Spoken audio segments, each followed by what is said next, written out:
प्रिय विद्यार्थियों, पाण छहों पेपर भाषा विज्ञान के सामान्य सिद्धांत ऐं सिंधी भाषा जे इतिहास पढ़ी रहिया आहियूं। इन में पाण पहिरियों पार्ट जेको कसियूं हुआ हो भाषा शास्त्र जी परिभाषा।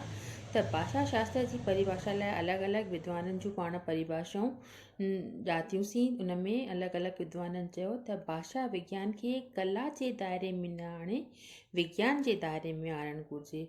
ऐं यूरोप में इन जो नालो जेको हो फिलोलॉजी यानी भाषा सां प्रेम करणु रखियो वियो। 19वीं सदीअ में कंपेरेटिव फिलोलॉजी, फ्रांस में इन खे लिंग्विस्टिक ऐं किथे किथे इन खे साइंस ऑफ लैंग्वेज छॾियो। पर हाणे जेको आहे इन खे नालो जेको प्रसिद्ध आहे, मशहूरु आहे, उहो आहे लिंग्विस्टिक। त चवण जो मतिलबु इहो आहे त भाषा विज्ञान जो ॿिज भारत में पोखियो वियो, पोइ संसार जे विद्वाननि इन खे पाणी ॾेई करे वृक्ष यानी वण जे रूप में आंदो। त अॻिते हली करे असांखे इहा ॼाण पवे थी त व्यक्ति जे हिन में जेको हिंदीअ जो जेको विद्वान आहे उन जे लाइ चयो आहे त व्यक्ति के स्वर से भाषा को समाज की भूमि पर आना पड़ता है। अकेला व्यक्ति कुछ नहीं कर सकता, इसकी अपनी सुनाने के लिए, अपनी बातों को सुनाने के लिए उसे समाज की आवश्यकता पड़ती है। त चवण जो असांजो तात्पर्य आहे त हिन भाषा शास्त्र खे असीं जेको आहे अलॻि अलॻि भाङनि में हिन रीति विराए सघूं था। जीअं आहे ॿोली, ॿोलीअ जा अंग, ॿोलियुनि जो हिक ॿिए में मिलणु, ॿोलियुनि जा परिवार, लिखावट या लिपियूं ऐं असांजी जेका आहे उहा आहे सिंधी लिपि। त इहा थी असांजी भाषा शास्त्र जी जेका परिभाषा आहे।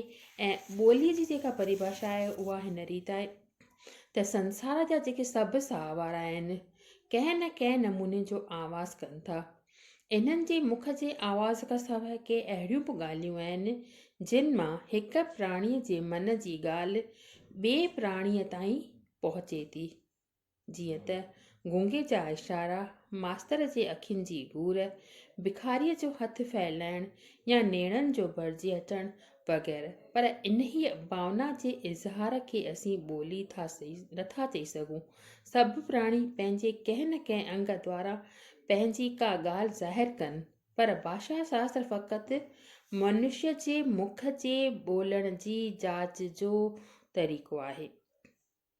ऐं भाषा विज्ञानी ॼाणणु चाहे थो त असीं छो था ॻाल्हायूं, कविताऊं ठाहियूं या राग ॻायूं, ॿोली कीअं पैदा थी, किथां आई, कीअं वधीक फैली, कीअं असां ताईं पहुती, पुराणा आवाज़ कहिड़ा हुआ,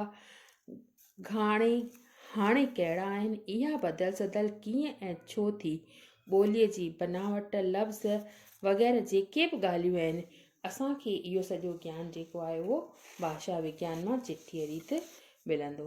हाणे अचे त ॾिसूं त भाषा विज्ञान जूं जेके आहिनि उहे ख़ासियतूं कहिड़ियूं आहिनि।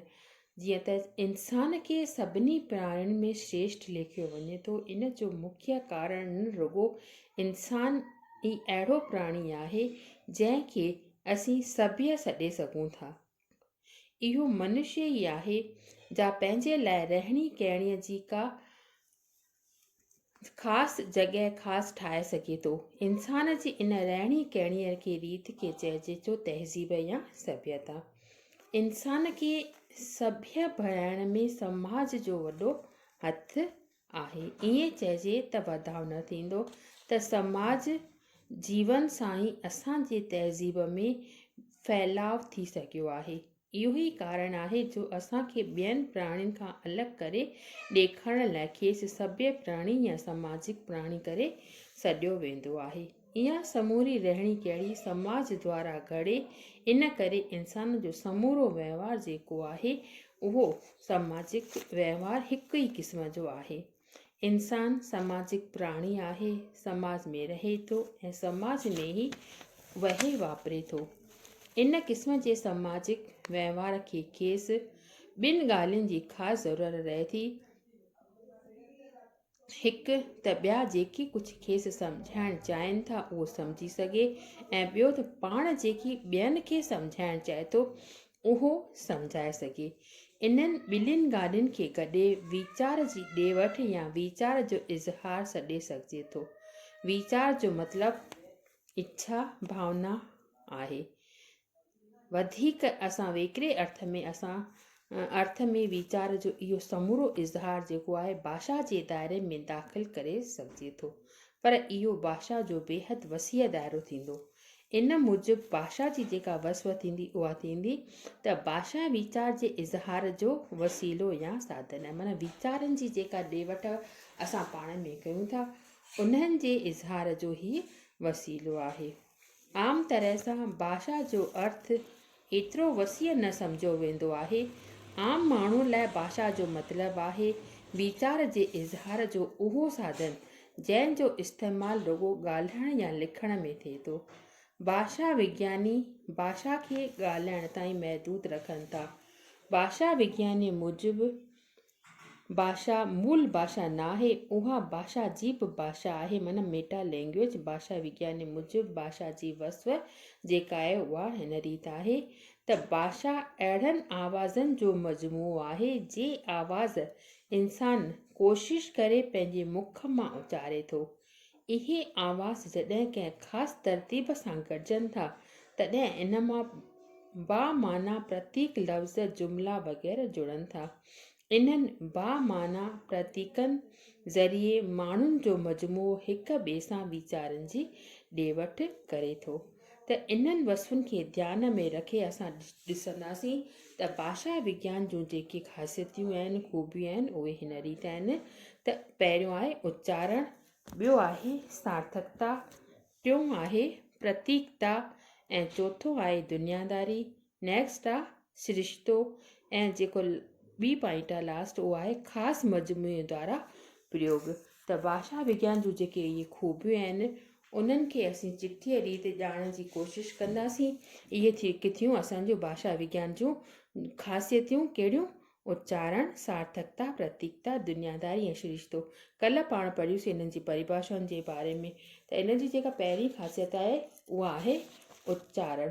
उच्चारण में असांखे इहो मालूम पवंदो त भाषा जी जेका मेन ख़ूबी आहे उहा इहा आहे त इन में जेके आहिनि आवाज़ आहिनि।